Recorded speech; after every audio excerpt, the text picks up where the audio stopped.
Alkyl chloride की reaction अगर हम एक्वस पोटेशियम हाइड्रोक्साइड से करते हैं तो हमें अल्कोहल ऑब्टेन होती है और ये रिएक्शन न्यूक्लियोफिलिक सब्स्टिट्यूशन रिएक्शन होती है।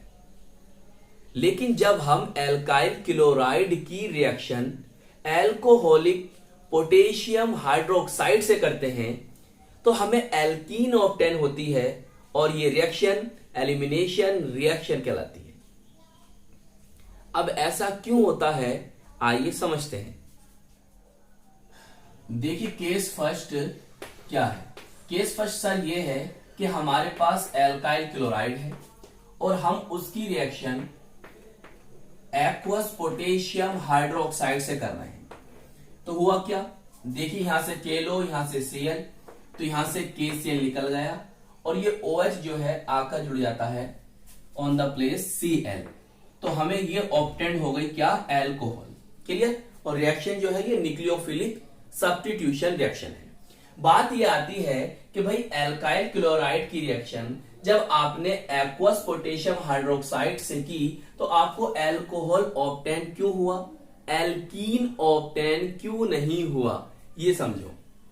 देखिए ये है आपके पास कौन, एक्वस पोटेशियम हाइड्रोक्साइड, और ये जो होता है ना ऑलमोस्ट कंप्लीटली आयनाइज्ड हो जाता है। चलिए कर दिया आयनाइज, और जिससे आपको ये क्या ऑब्टेन हुआ, OH negative ion hydroxide ion obtain हुए। और बेटा ये जो होता है ना, ये जो होता है स्ट्रॉन्ग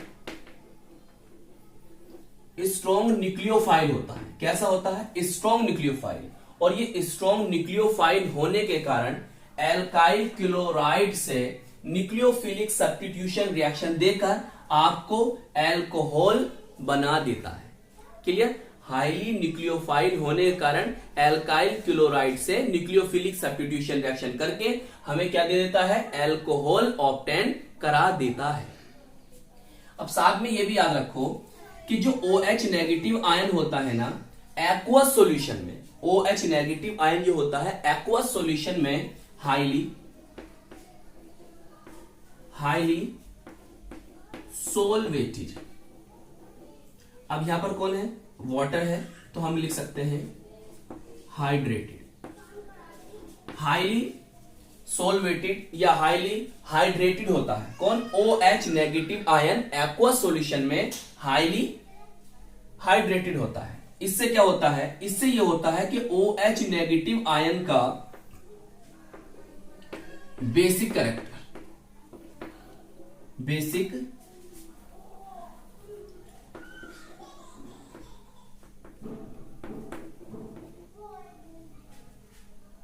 तो OH नेगेटिव आयन का जो बेसिक कैरेक्टर होता है ना वो डिक्रीज कर हो जाता है। तो हमने क्या जाना, हमने जाना कि OH negative ion aqua solution में हाईली हाइड्रेटेड होता है जिससे इसका बेसिक कैरेक्टर डिक्रीज हो जाता है। अब जब बेसिक कैरेक्टर डिक्रीज हो जाता है तो ये एल्काइल क्लोराइड के बीटा कार्बन से हाइड्रोजन को एलिमिनेट नहीं कर पाता। तो जब OH negative ion alkyl chloride के बीटा कार्बन से हाइड्रोजन को एलिमिनेट नहीं कर पाता तो हमें एल्कीन ऑब्टेन नहीं होती और हमें इस रिएक्शन में, इस केस में हमें क्या ऑब्टेन होती है, केवल एल्कोहल ही ऑब्टेन होती है। बताओ बात समझ में आई। चलिए नोट कर रहे हैं। तो देखिए केस 2 क्या है। केस 2 ये है कि भाई हमारे पास एल्काइल क्लोराइड है, मैं इस तरह से लिख सकता हूं, क्लियर। और हम इसकी रिएक्शन करा रहे हैं एल्कोहलिक पोटेशियम हाइड्रोक्साइड से, क्लियर। एल्कोहलिक सोडियम हाइड्रोक्साइड या एक्वस सोडियम हाइड्रोक्साइड भी ले सकते हो। अब क्या होना है, देखिए हुआ ये कि भाई इसके रेस्पेक्ट में ये जो है अल्फा है और ये पोजीशन कौन सी है, बीटा है। तो अल्फा से तो Cl निकला और बीटा से हाइड्रोजन निकला। अल्फा से Cl और बीटा से हाइड्रोजन निकला, ये हाइड्रोजन और यहां से ये OH ले लो, याद करने के लिए बन जाएगा H2O, यहां से K और यहां से Cl, तो बन जाएगा बेटा क्या, KCl। अब क्या बचता है, जरा लिखो R, यहां पर CH बचा और यहां पर बेटे CH2, और यहां पर डबल बॉन्ड आ जाएगा कार्बन की वैलेंसी को सेटिस्फाइड करने के लिए, और इसी को हम क्या कह देते हैं, ये बनी हमारी एल्कीन। क्लियर। तो हम क्या देख रहे हैं, हम देख रहे हैं कि बीटा कार्बन से हाइड्रोजन एलिमिनेट हुआ है, इसलिए हम इसको बीटा एलिमिनेशन रिएक्शन कह सकते हैं। और वैसे तो अल्फा और बीटा से ही एलिमिनेशन हुआ है, इसलिए हम इसे अल्फा बीटा एलिमिनेशन रिएक्शन भी कह सकते हैं। बात यह आती है कि जब आपने यहां पर एल्कोहलिक पोटेशियम हाइड्रोक्साइड लिया है तो आपको एल्कीन ऑब्टेन क्यों हुई है, एल्कोहल ऑब्टेन क्यों नहीं हुई, बात ये समझने की है। आइए देखिए, बात यह है तरह alcoholic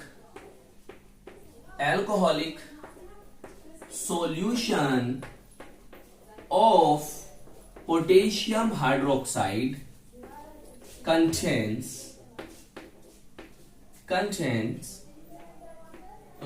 alco oxide ion।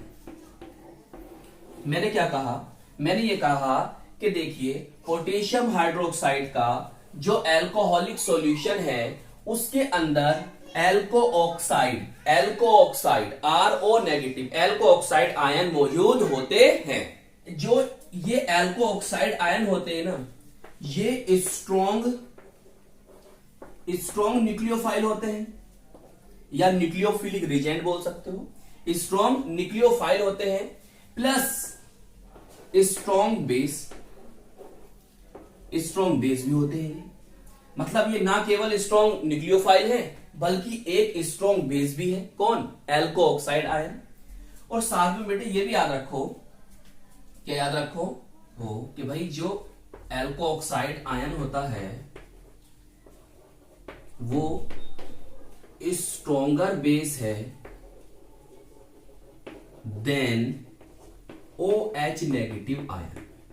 Clear. हमने क्या जान लिया, हमने ये जान लिया कि पोटेशियम हाइड्रोक्साइड के एल्कोहलिक सॉल्यूशन के अंदर एल्को ऑक्साइड आयन मौजूद होते हैं, और जो कैसे हैं, स्ट्रॉन्ग न्यूक्लियोफाइल या न्यूक्लियोफिलिक रिजेंट बोल सकते हो, स्ट्रॉन्ग न्यूक्लियोफाइल हैं और साथ में स्ट्रॉन्ग बेस भी है। और हमने ये भी जाना कि एल्को ऑक्साइड आयन जो होता है वो OH नेगेटिव आयन से ज्यादा स्ट्रॉन्ग बेस होते हैं। तो यही कारण होता है कि एल्को ऑक्साइड आयन एल्काइल क्लोराइड के बीटा कार्बन से हाइड्रोजन को एलिमिनेट करा देता है और हमें एल्कीन ऑब्टेन हो जाती है। क्लियर। तो यहां से बीटा कार्बन से हाइड्रोजन एलिमिनेट हुआ है, इसलिए हम कह सकते हैं इसे बीटा एलिमिनेशन रिएक्शन, या हम इसे अल्फा बीटा एलिमिनेशन रिएक्शन भी बोल सकते हैं। बताइए, तो दोनों केस आपके समझ में आ गए। चलिए अब एक एग्जांपल ले लेते हैं और अच्छे से समझ में आ जाएगा। तो देखिए हम ले रहे हैं CH3CH2Cl, इसका कॉमन नेम होता है इथाइल क्लोराइड और IUPAC नेम होता है क्लोरोएथेन। इसकी रिएक्शन हमें करानी है एक्वस पोटेशियम हाइड्रोक्साइड से, साथ में ये भी रिएक्शन आपको करनी है कि एल्कोहलिक पोटेशियम हाइड्रोक्साइड से। तो ये आपको दिखाई रही है ये रिएक्शन। हमने क्या जान लिया, हमने ये जान लिया कि एल्काइल क्लोराइड है और एक्वस पोटेशियम हाइड्रोक्साइड हो तो हमें एल्कोहल ऑब्टेन होगी, तो यहां से तो एल्कोहल बनेगी। अगर एल्काइल क्लोराइड है और एल्कोहलिक पोटेशियम हाइड्रोक्साइड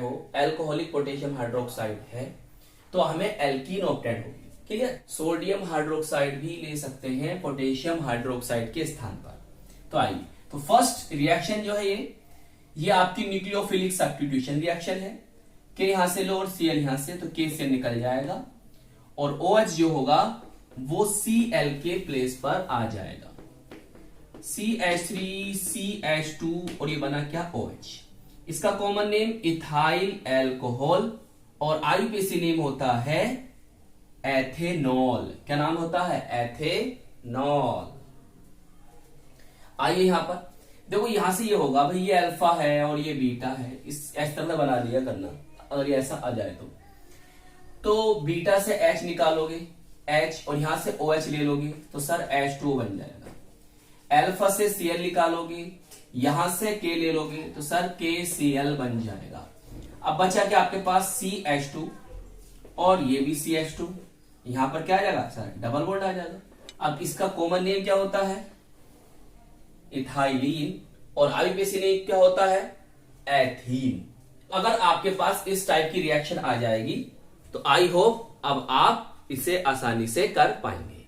तो ये थी हमारा आज का क्वेश्चन, जिसमें हमें एल्काइल क्लोराइड की रिएक्शन एक्वस पोटेशियम हाइड्रोक्साइड से करने तो अल्कोहल बना, और जब हमने एल्काइल क्लोराइड की रिएक्शन एल्कोहलिक पोटेशियम हाइड्रोक्साइड से करी तो हमें एल्कीन बना। अब इसके पीछे का क्या रीजन था आज की इस वीडियो में हम पूरी तरह से समझ चुके हैं। तो आई होप ये डाउट आपकी क्लियर हो गई होगी। तो हम मिलेंगे आपको इसकी नेक्स्ट वीडियो में।